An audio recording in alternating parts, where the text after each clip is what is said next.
بسم الله الرحمن الرحيم. الحمد لله رب العالمين، صلى الله وسلم وبارك على نبينا محمد وآله وصحبه وسلم، وبعد. إخواني وأخواتي في الله، السلام عليكم ورحمة الله وبركاته. انت كذب دي أن توصوا قلقلوا موضوعة مادام وقتك إنه يريهي shaqada halkan laga hadlayaa waxa weeye tii dadku ay wada shaqaysanayeen, waa shaqaalihii iyo loo shaqeeyihii iyo macmiilkii iyo sharciga ay ku wada shaqaynayeen, aadaabta iyo akhlaaqda iyo dhaqanka wanaagsan ee islaamku u dhigay. waxaan filayaa dadkeena halkan jooga ama ina daawanaya intooda badani inay soo geli karaan baabkan aynu caawa ka hadlayno, marka laga reebo ardayda weli aan xil qaadin wax baranaya. waayo markay u sahlantahay haddii aad xaas leedahay waxaa laga yaabaa inani kuu shaqayso, waa inta ugu yar markaynu ka soo qaadanno. haddaad gaari wadatana waxaa laga yaabaa inuu qof kuu banjariyo, mid kalena kuu masaxo. haddaad iskuul joogto shaqaalaad maamulaysa ama u yaraanba malcaamad. marka waa baab aad iyo aad u muhiima oo ay tahay runtii aadaabta iyo akhlaaqiyaadka iyo dhaqanka wanaagsan ee islaamku u dhigay inaynu ku eegaano. shaqada laga hadlayaa waxa weeye mid isugu jirta shayga loo yaqaano wadiifada iyo xirfada iyo mihnada. wadiifada waxa weeye tuu qofku qalinkiisa iyo maskaxdiisa ku shaqaynayo. xirfaduna waa ta uu qofku gacanta ka shaqaynayo. mihdanuda waa tii qofku tadriibka iyo carbiska uu ku soo qaatay, sida dhakhtarnimada iyo injineernimada oo kale. marka u horeeya akhlaaqiyaadka aynu ka warramayna halkan saddex qaybood bay u qaybsamayaan: akhlaaq looga baahan ama dhaqan looga baahan yahay, iyo aadaab looga baahan yahay shaqada, iyo mid shaqaalaha laga doonayo, iyo mid loo shaqeeyaha. waxaynu horraysiin lahayn aadaabta islaamku u dhigay shaqada la qabanayo, ama aan ka horraysiino islaamku sida uu dhiirigeliyey in la shaqaysto oo qofku aanu noqonin qof cadilan ama shaqada naceb, ee in la shaqaysta islaamkeenu uu dhiirigeliyey. sidaa daraaddeed baa ilaahay wuxuu la xidhiidhiyey jihaadka: waakharuuna yadribuuna fi lardi yabtaquuna min fadli illah waakharuuna yuqaatiluuna fi sabiili illah. markuu ilaahay xusayay arrinta shaqada, jihaadkiibaabuu ka horraysiiyey, uu ku xidhiidhiyey. mar kale islaamkeenu wuxuu u tixgeliyey shaqadu inay tahay qaybaha jihaadka ka mid. shaqada qofku intuu shaqaysto naftiisa uu ku asturayo, ama ehelkiisa ama ummadiisa. asxaabtu waxay arkeen, allaha ka raali noqdo, waa xadiid saxiixa, nin dhallinyaro ah oo xoog badan. markaasaa waxay yidhahdeen ninkaa dhallinyarada ahi hadduu xooggaa la geli lahaa jihaadka iyo dagaalka cadowga lala gelayo way wanaagsanaan lahayd. nabigu calayhi salaatu wasalaam wuxuu u tilmaamay isaga laftiisu hadduu howlo kaloo wanaagsan oo shaqaa ku qabanayo xooggiisa inuu isba jihaad yahay. markaasaa nabigu wuxuu uhi calayhi salaatu wasalaam, hadduu ninkan u baxay isagoo u shaqaynaya caruur yaryar, jihaad buu ku jiraa. hadduu u soo baxay isagoo u shaqaynaya laba waalid oo waaweyn, fa huwa fii sabiili illah, jihaadkuu ku jiraa. hadduu u soo baxay isaga oo naftiisa dhowraya oo su-aal iyo shaxaad iyo dawarsi ka ilaalinaya oo wax soo saar u samaynaya naftiisa, jihaad buu ku jiraa. hadduu u soo baxay isaga oo faanaya oo istusnimo u jeeda, fa huwa fii sabiili shaytaan, shaydaankaa marka hagaya. cumar ibn khadaab allaha ka raali noqdo, isagoo ummadda mafhuumkan u saxaya, ayaa wuxuu lahaa: la-an amuuta bayna shicbay rixlatay رحلي أضرب في الأرض يبتغي من فضل الله أحب إلي من أن أقتل مجاهدا في سبيل الله أنا صعونا يا شقدا إذا وطائنا إن كل انتو أيان كتش على هاي إن الجهاد ككل انتو وهي إلى هاي وحوه الرئيسية الشقدا أيكوه الرئيسية الجهاد آيات قرتي لو وطائن سو آخرين سيابو الإسلام كودي رجال يشقدا وحكمله إلى هاي وحو كفدو ذي عبادته أيو أضامه كفدو ذي ما دام الشقيسانيا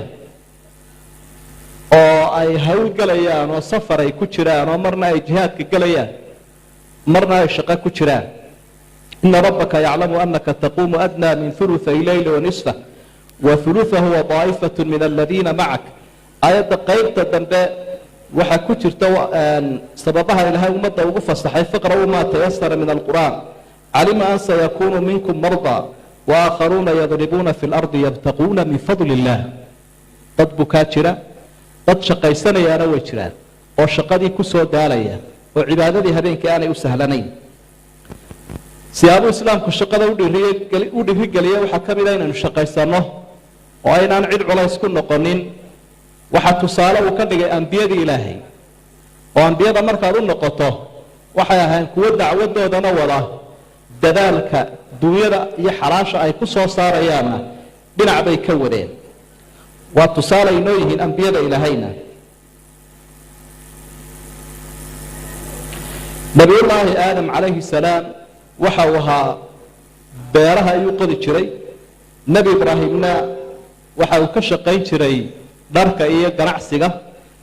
nabiyullaahi nuux isaga iyo zakariya nijaarnimaday ku shaqayn jireen sidoo kale nebi muuse xooluhu raaci jiray sida qur-aankuba ilaahay uu inoogu tilmaamay nebi daawudna qur-aanku wuxuu inoo caddeeyey inuu isaguna tumaalista iyo farsamo yaqaannimada xagga birta uu ku shaqayn jiro oo waxaa la iskaga difaaca dagaalka iyo hubkiisa inuu soo saari jiray sida qur-aanka meelo badan ilaahay uu ku caddeeyey waxa ilaahay una faray subxaana wa tacaala markaynu cibaadaysano inaynaan sii fadhiin masaajidka laakiin intaynu dareerno aynu shaqo tagno faidaa qudiyat asalaatu fantashiruu fi lardi wabtaquu min fadli illaah marka aad salaada dhammaysataan buu ilahay yidhi dareera oo shaqo taga oo wax soo saara sidaa daraaddeed baa salafuna saalix in badan oo ka midii waxay dhiiri gelin jireen amarkaa ilaahay barakaa ku jirtee in la qaato oo cibaadada markuu dhammeeyo qofku shaqadiisa hore uu ka galo waxaynu ogsoonahay asxaabtii nebiga sala allahu calayhi wasalam waxyaabahay aada ugu dadaali jireen isaguna uu ku dhiirigelin jireen ka mid ahay shaqadu qof waliba inuu wax soo saaro ama cid ha u shaqeeyo ama keligii ha u shaqeeyo sidaa daraaddeed baa cuhmaan ibnu cafaan aynu ku naqaanay ganacsiga sida taariikhdiisa macruufka ka ah cali ibnu abi aalib in badan buu ku shaqeeyey inuu cid u shaqeeyo cabdiraxmaan ibnu cawf ganacsigu wadi jiray iyo dalxat ibnu cubaydillaah zubayr ibnu cawaam khabaab ibnu arat oo isaguna tumaalista iyo xadaadnimada ku shaqayn jiray waanaynu ogsoonnahay oo badownimada soomaalida ayay ka mid tahay ummadeenna qayb ka mid ah oo xirfad yaqaana ah oo kabaha aanu qofku ka maarmayn iyo birtaa aanu ka maarmayn u tumaya inay ku caayaan isagii baana u baahan qaar baa waxaa laga sheegayay inuu nin saaxiibkiiya ku caayay timaha uu xiirayo markii la soo rawaxayna uu dib u shaxaaday isagiibuu dib u shaxaadaya nacasnimaday ka mid tahay iyo runtii waa waxaan wanaagsanayn kolkaynu soo noqono akhlaaqiyaadka mawduuca aynu ka hadlayno akhlaaqda xagga camalka marka shaqo la qabanayo la shaqaysanayo waxaa laga maarmaana in loo eego shaqadu inay xalaaltiyo in kale qofka muslimka ahi hadduu wax soo saarayo wuxuu ka fikiraa talo waxaad ka shaqaysanaysaa ma xalaal baa mise waa xaraam sax maaha inuu qofku intuu shaqo galo wax soo saaro xoolo ururiyo kadibna fatwo culimada weydiiye marka dambe waana sida dad badan ku badan oo ummadeenna ka mid ah oo isagoo wax soo saaray oo lacag badan keeno halkan dhigay oo macaansanayo kaba fuqi karaynin ayaa wuxuu weydiinayaa culimada waxaani ma xalaal baa sheekhow mise waa xaaraan waa wakti laga yaabo inuu shaydaan ku qurxiyo inuu ka tegi karayn markaa sida saxda ah waxa weeye aadaabta wanaagsani qofku intaanu shaqada bilaabin inuu ta'siil sharciga u raadiyo shaygani ma xalaal ba mise waa xaraam sidaa daraaddeed baa wax badan qur'aanka iyo xadiidka ilaahay inaga xaaraantinimeeyo ah dariiqooyinka wax lagu soo saaro yaa ayuha aladiina aamanuu kuluu min طayibaati ma razaqnaakum washkuruu lilaahi in kuntum iyaahu tacbuduun طayibaat baa ilaahay u shardi ka dhiga waxaa la isticmaalayaynu soo saaraynaa inuu yahay u xalaala waa aadaabta xagga camalka sidaa daraaddeed baa culimmadu waxay isku waafaqsan yihiin dariiqo kastuu qofku ku soo saaro wax oo sharcigu u diiday inay xaraam noqonayso waxaa sidoo kale ah wixii shubha ah ee aad gara weydo talowma xalaal baa mise waa xaraam inuu qofku iska daayo faman ittaqa shubuhaati faqad istabra'a lidiinihi wa cirdi siduu nebiguba inoo tilmaamay calayhi salaatu wasalaam shubhada waad gara weyda waxaan ma xalaal baa mise waa xaraam qofku wuxuu u baahan yahay wuxuu cunayo iyo wuxuu dhaqanayo iyo waxa laga dhaxlayo inuu noqdo wax laaftiisu ay ku degayso oo ku raaxaysanayo noqdaaba laga maarmaana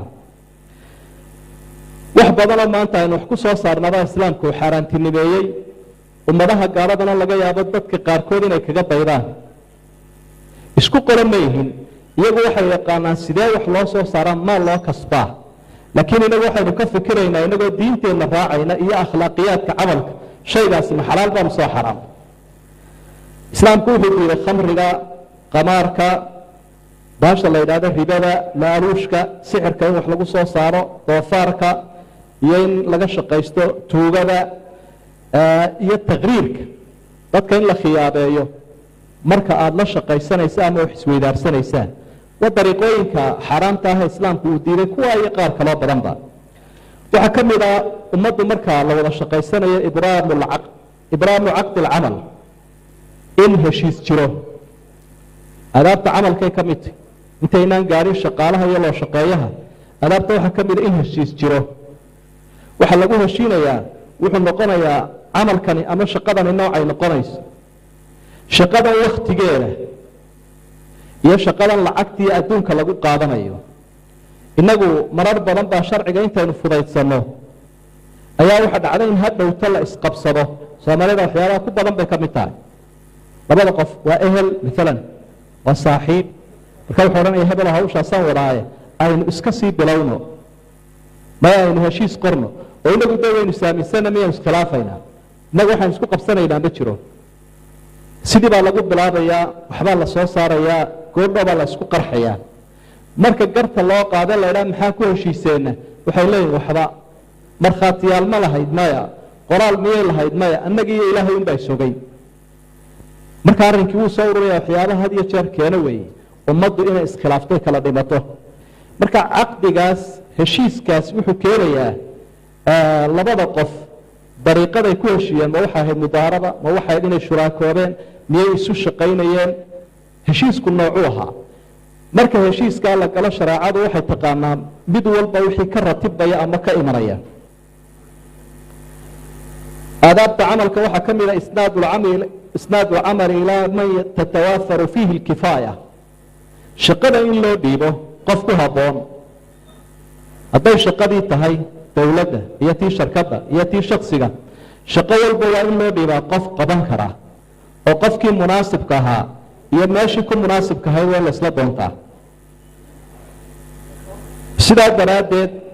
ayaa rasuulku sala allahu calayhi wasalam ama qur-aankaba aan horraysiino ilaahay wuxuu shardi ka dhigay ama aayadaha aynu kaba fahmaynaaba qofka shaqaynaya in laba arrimood lagama maarmaan yihiin alquwatu waalaamaana inuu yahay qof aqoonna leh ammaanana leh ina khayra man istaajarta alqawiyu lamiin qof shaqo loo dhiba waxa u wanaagsan qof awoodna leh ammaanana leh nabiyullaahi yuusuf calayhi salaam markii ninkii madaxdahaa ka codsanayo shaqada si uu ummadda u badbaadiyo waxau lahaa ijcalnii calaa khazaa'ini alard inii xafiidun caliim meelaha kaydka a ii dhiib waxaan leeyahay aqoonna waan leeyahay waanaan ilaalinaya adaabta camalkay ka mid tahay nabiyullaahi moxamed sala allahu calayhi wasalam miduu tusaale inoogu ahaa weeye qofku isagoo wanaagsan oo laga yaabo sida kale inuu yahay qof mudakar ahoo miisaaman oo diintiisu iyo dadnimadiisu fiican tahay ayaa laga yaabaa shaqooyinka qaarkood in lagaga fiican yahay asxaabigii abidar buu la hadlay rasuulku sala allahu calayhi wasalam sida uu tilmaamaya xadiidkii saxiixa muslim ku sugnaa wuxuu lahaa inii araaka daciifa abidara waxaan ku arkaya inay tahay nin daciif waxaan aynu ka hadlaynaana waa amaana ma shaqadan aad doonaysa in lagu dhiibaaba maalinta qiyaamahana wax laga murugan doono wey marka nebigu abidar marka uu leeyahay daciif baa tahay macnaheedu ma aha amaanadaada wax ka sii hiniyo waa xun tahay laakiin shaqadana lagaaga wanaagsan yahay wey shaqadii baa lagaaga fiican yahay oo qofku waxa laga yaabaa inuu macaanaado oo cidda wax weydiisata ay ka qaadi karto dadka qaarkoodu iska aamini karo kadibna la wada muudsado shaqadiina saa ku dayacanta wuxuu nabigu xusaya calayhi salaatu wasalaam xadiid kale oo bukhaari ku sugan mushkiladaha dadka muslimiinta aakhiru zamaanka ku dhici doona inay ka mid tahay aadaabta iyo akhlaaqda camalka oo aan la ilaalinayn markaasaa wuxuu lahaa idaa wusida alamru ilaa kayri ahlihi fantadiru saaca markaad aragto shaqadii oo loo dhiibay cid aan ku habboonayn iska sug qiyaamadii baa dhacayse waxaynu odhan karnaa soomaalida markaynu dib ugu soo noqonno mararka qaarkood kolkaad eegto waxyaabaha khaaska ah iyo shaqooyinka gaarka ah ay leeyihiin iyo shaqooyinka maamulada iyo dowladaha way kala duwan yihiin shaqooyinka gaarka ahay si dhaqsaabay u horumaraan si dhaqsaabay faa'iido u keenaan tayay yeeshaan shaqooyinka ummadda ka dhaxeeyaana turhunturradaa ku badan waxaanay noqdaan wax soo saarkoodu qaar u yaryahay sababta kala duwaysaa waxa weeye dadka shaqadan khaaska ah lehi waxay xulaan dad aqoon iyo ammaano leh inta badanna danaha inaga dhaxeeya dadku waxay u arkaan wax iska baytumaala markaasaa cidda mas-uuliyiintaana la jiirsiiyaa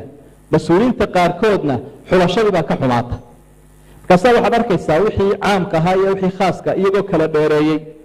oo shaqooyinkii caamka ahaana cadilo yihiin shaqooyinkii khaaska ahaa cid gaari ay lahaydna ay qurux badan inay horu mareen sidaa daraaddeed aadaabta waxaa ka mid ah qofkii ku munaasibka ahaa in loo raadiyo camalka iyo shaqada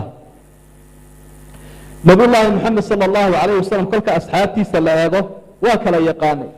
mid waliba meesha uu ku munaasibka yahay buu u dhiibayay maala mucaad ibnu jabal waxa uu madax uga dhigay qadaaga iyo garsoorka maadaamu ahaa xagga fiqiga iyo aqoonta xalaasha iyo xaaraanta iyo saxiix iyo faasidka ayuu aqoon dheeraada u lahaa garsoorkuu dhiibaya nebigu calayhi salaatu wasalaam asxaabigii muscab ibnu cumayr dacwadduu u dhiibay maadaamu ahaa nin xigmad iyo cilmi iyo usluub iyo habdhaqan wanaagsan daaci buu ka dhigay aabbihii waxbarashada madiina iyo dacwadda ugu horreeyey buu ahaa sidoo kale cumar ibnu khadaab wuxuu nebigu u dhiibay sala allahu calayh wasalam in lasoo ururiyo sadaqada iyo xoolaha maalka ummadda ka dhaxeeya lixasmihi wa cadlih qof awood badanna wahaa wax soo saari kara cadaalad badanna khaalid ibnu waliid iyadoo aynu ogsoonnahay inuu wakhti dhow soo islaamay haddana nebigu sala allahu calayhi wasalam wuxuu u dhiibay hogaamintii dagaalka iyadoo asxaab waaweynoo dee ka horreeyeyba joogaan xagga islaamka maadaamuu khibrad u lahaa aqoonta dagaalka iyo hogaamintiisa sidaasoo kale un baanu bilaalna ugu dhiibay nebigu calayhi salaatu wasalaam baytulmaalka iyo baankii muslimiinta iyo hayntii dhaqaalaha waxaanu ku arkayay nebigu zuhdigiisa iyo alla kacabsigiisa iyo isagoon adduunyada danaynaynin abubakar sidiiqna raadkiibuu raacay xulashadaasuu sameeyey wadcu rajuli lmunaasib fi lmakaani lmunaasib qofka iyo meeshii iswaafaqaya isku habboonaa ayaa uu dejinaya u dhigayay sidaa daraaddeed baa zayd bnu thaabit uu u doortay inuu soo ururiyo qur'aanka kariimka ah maadaama xifdigiisa iyo aqoonta uu qur-aanka u leeyahay oo ahaa mid sarreeya waxaa ka mid ah aadaabta qofka shaqaalaha loo xulayo altakliifu bilmustataaci min alacmaal qofka marka shaqo loo dirayo wax uu kari karo in loo diro oo shay intuu qaado uu la kufayo haddii loo diro shaqadu way naga xumaanaysa shaqada gaarka ah iyo ta guud labadaba haddii cid gaara loo shaqaynayo haddii ummadda loo shaqaynayo mar walba qofku muxuu kari karaabaa laga fikiraya ilaahay baa subxaana wa tacaala cibaadooyinkiisa wuxuuna saaray waxa aynu kari karayna awoodeenna laa yukalifu llaahu nafsan ilaa wuscaha laa yukalifu llaahu nafsan ilaa maa aataaha yuriidu llaahu bikum اlyusra walaa yuriidu bikum اlcusr daliiladaasoo dhan waxay tilmaamayaan qofku awooddiisa inuu tallaabsado shaqada loo dhiibayaana wuxuu karaya ay noqoto حديث صحيح البخاري كسوغان نبي عليه الصلاة والسلام وحو الله هدلي أمضى وحو كلا هدلي ضد كان أضامها أضامه وقت جاتشري الشقين يا أمضى وشقيني دردارا بون نبي قسيي مركاسا وحو لا إن إخوانكم خولكم جعلكم الله تحت أيديكم أضامها هي سوا ولالهين وضد مسلمين إلهي ذا مرحية مسؤولين إذن كدقي قفك هذا قف أضانا هيسته وحكسي يوحو عنايو يدركو حرانا يقوليس هلا وداغو ويسكسر رئيسين بون نبي الله عليه الصلاة والسلام ولا تكلفوهم ما يغلبهم شقوينك شقاره نودي بيسانا هودي بنا وحكا أود بدن وقفك ولكفه كدبنا وكفة شلمه هدي الشقاء ولس ودي بتانا فاعلوهم نبي الله عليه الصلاة والسلام كساعدا والشقاء لك قرب قبط قفكنا إنه يسقدم معها oo yiraahdo kaasana qaana oo kaasana qaana sidoo garanay qofkiina la yiraahdo maaha hebel waad kari karaysaa ka soco shaqadii ay naga fashilmaysa waxa kamid ah aadaabta amalka adaa alwaajibaat qabla almutalabati bilhuquuq shaqaalaha iyo loo shaqeeyo waxa ka dhaxeeya waajib iyo xaq qofka waajibna uu saaran yahay xaqna uu leeyahay marka waxa laga maarmaan qofka shaqaalaha marka uu xuquuqdiisa doonayo horta waajibkii loo diray ama qaranku ha ka sugayo ama qof ha ka sugaye waana ku xaragoobay oo dhamaystiray laakiin isagoo shaqadii qabanin oo dhaxda kaga jira xaqiisii ma codsan karo xaqaaga waxa dalbi kartaa oo dooni kartaa horta markaad waajibkaagii gudatay soo dhamaystirto taasaan ina baraya nabiga calayhi salaatu wasalaam markii uu la hadlayay mucaad ibn jabal معاذ الله لأن النبي يقول أتدري ما حق الله على العباد وما حق العباد على الله معاذ وما تقانا حق إلهي أضامه الكلي هي حق إلهي أضامه الكلي حق إلهي أضامه الكلي وحوى إني كلي عابدان وأنا عدك للا عابدين مركي واجب كاك صابحان يقول إلهي حق وحوى يقول لي إحسان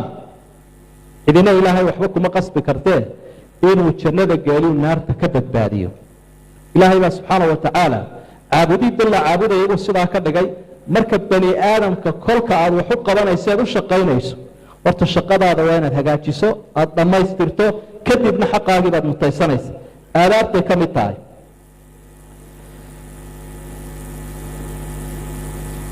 aadaabta waxa ka mid ah qofka caamilka ah ee shaqeynaya horey inuu soo sheegnay taa inuu awood leeyahay oo shaqadan uu kari karayo inuu amaano leeyahay dadku had iyo jeer marka ay shaqeynayaan hadduu qofkii aqoon leeyahay laakiin aanu amaano lahayn waxa dhacaysa wixii uu soo saaray way isdhaafinaya isagaba soo dhaafi maayaan hadduu amaano leeyahay laakiin aanu aqoon lahayna wax soo saarkiisi baa yaraanaya marka shaqooyinka labada shardiya horena ee uu soo sheegay xagga camalka qofka caamilka iyo shaqaalahana waa laga maarmaan amaanadu marka amaanada laga waramayo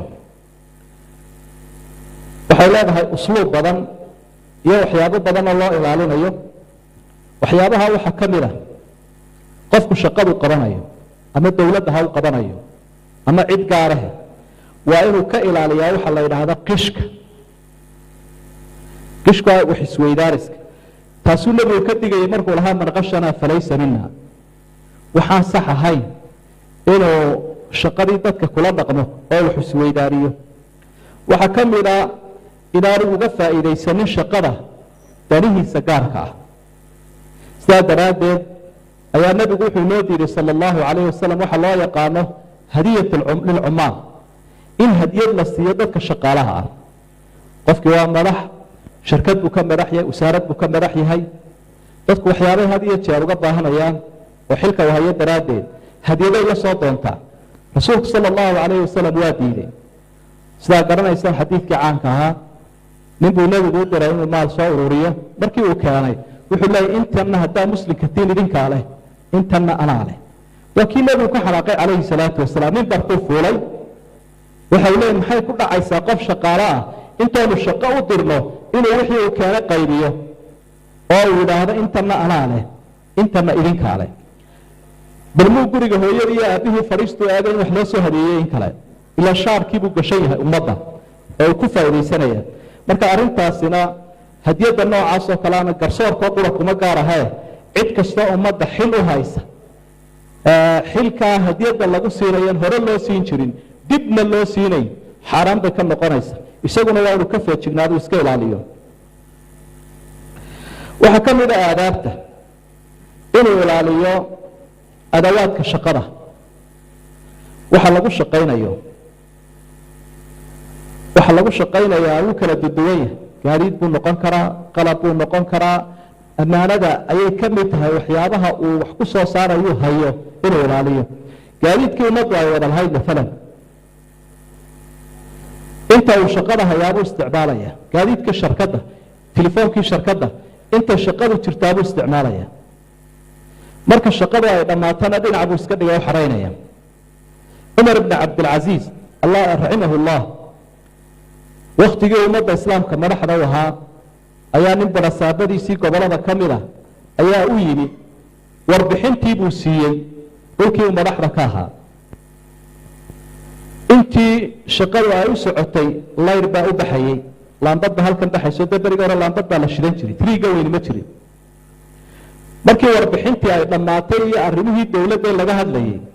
ayaa ninkii wuxuu bilaabay inuu si gaara u waraysto cumar ibn cabdilcasiis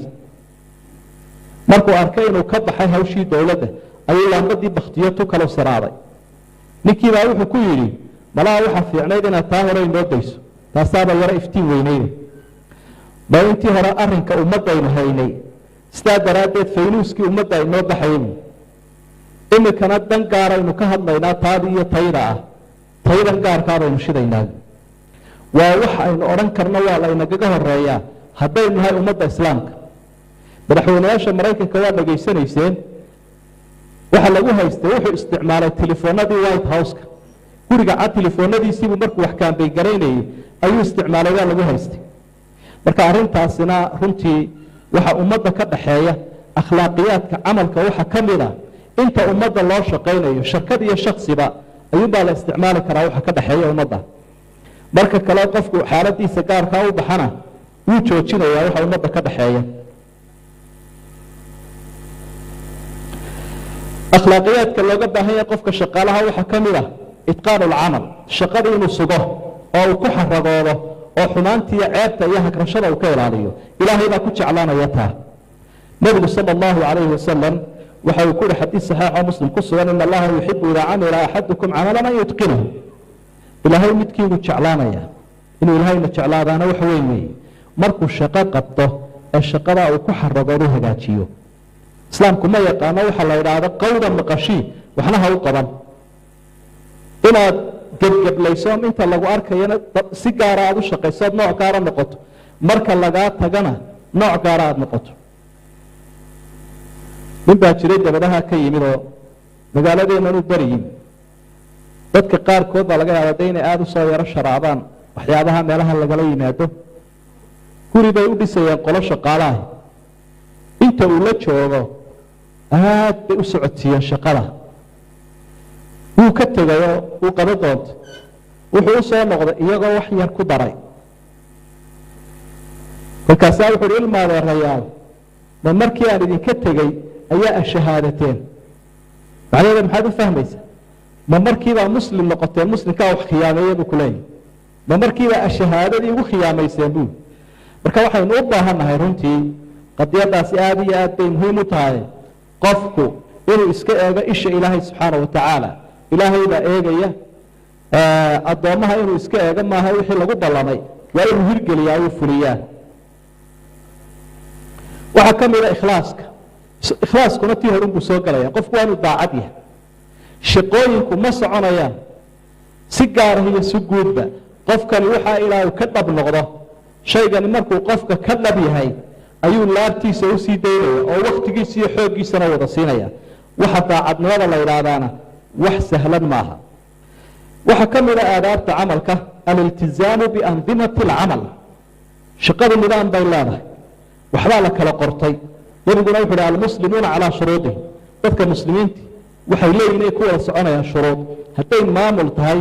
iyo hadday sharkad tahay iyo haddaad shaksiyaad u shaqaynaysaba heshiis baa la kala qortay nootaayaa jirta marka nidaamka camalka qofku waa inuu ilaaliyo iyo shuruudii lagu wada soconayo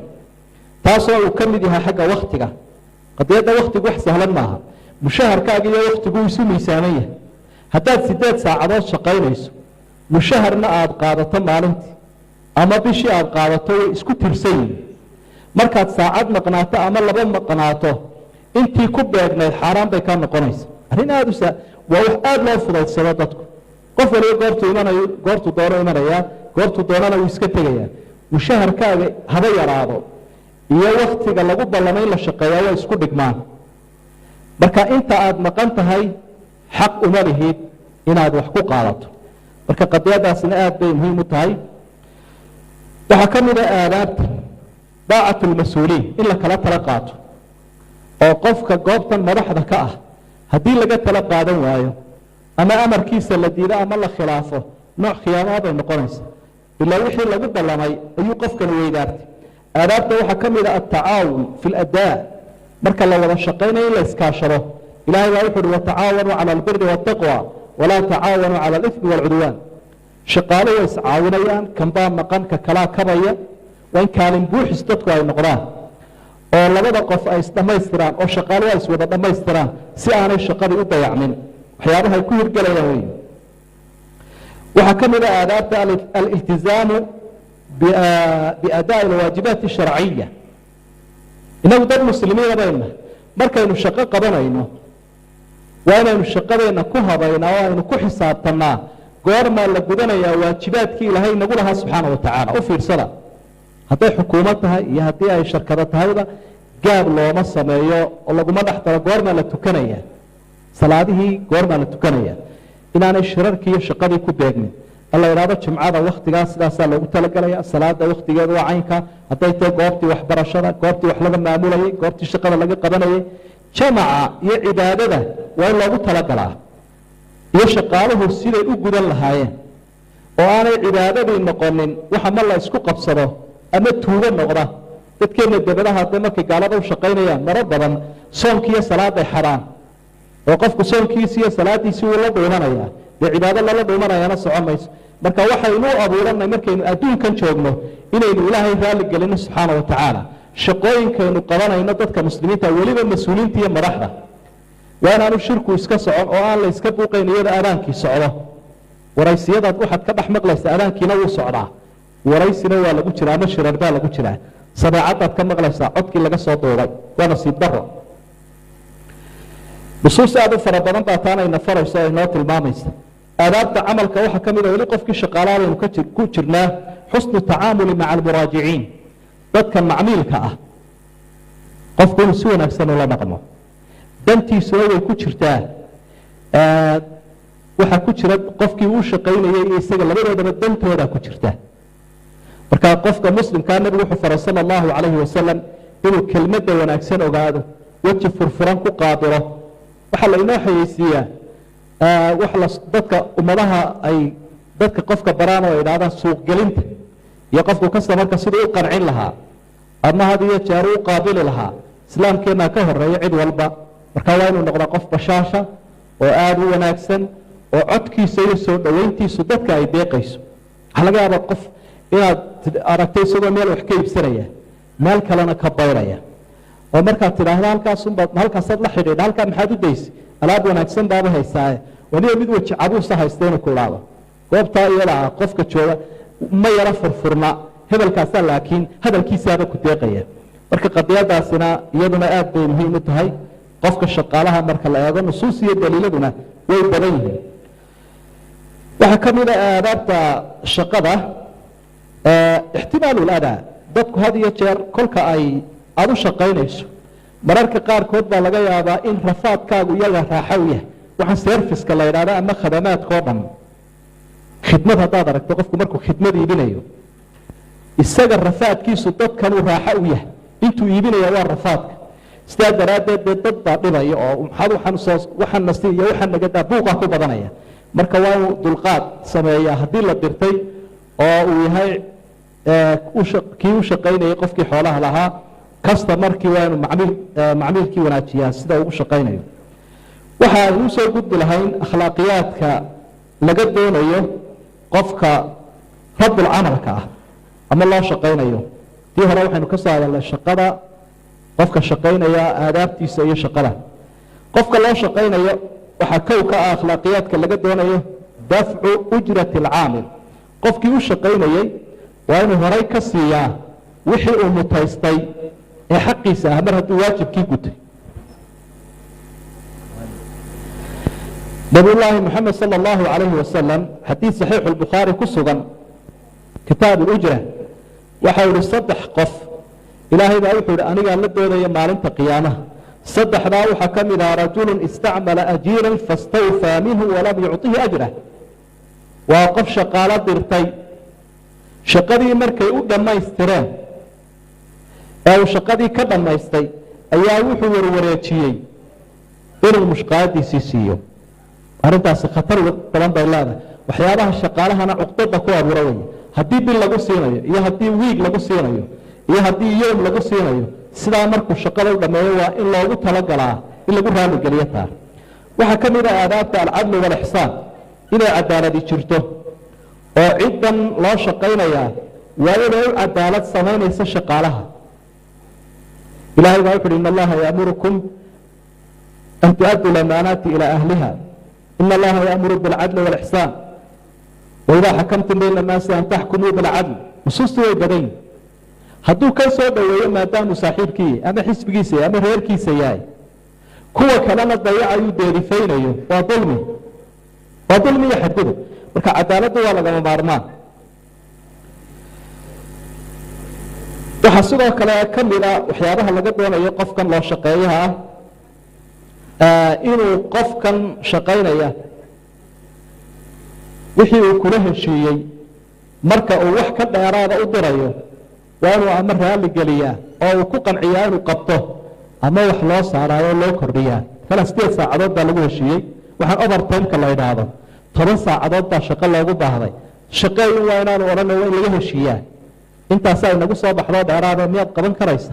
isagoo waxbaan kuu qadaraa waa in laga heshiiyaa uu ku qancaa qiimaynta qofka mas'uulka ah waxa la doonayaa shaqaalaha markuu qiimeynayo si dhab ah inuu qiimeeyo ka jaaisada iyo abaalmarinta leh iyo ka dhaliisha iyo shaqada laga eriyo leh waa inaanu isweydaarinin oo kii xumaana aanu kor u qaadin kii abaalmarinta lahaana aanu hoos u dhigin waxa kamid ah hadii lagu heshiiyey shaqaalaha xuquuqdooda inuu siiyo sida midal xuquuqda ay leeyihiin fasaxyadii iyo abaalmarintii hore loogu heshiiyey mar walba islaamku wuxuu tixgelinayaa waxa lagu heshiiyo aadaabta laga doonayo qofka rabul maalka ah ama rabul amalka waxa kamid ah inuu yahay qof mutawaadic ah inagu nidaamka dabaqadaha la yiraahdo dadka muslimiinta kuma xisaabtamaana waa dad walaalaha marka shaqaalaha uu la shaqeynayo ama uu madaxda u yahay inuu ka agdhow sidoo nabigu baa sallallahu alayhi wasallam ilaahay baa wuxuu fadima rahmatan min allah linta lahum wala kunta fadan ghalid alqalb lam fadu min hawlik qof shaqaalu jecelihiin oo dibkooda u sheegan karaan oo aan ku kibrayn oo aan u madaxtaagayno waa inuu noqdaa waxa kamid ah aadaabta inuu caafimaadkooda ilaaliyo wixii khatar ku keenayana uu ka badbaadiyo hadduu khatarta u qariyo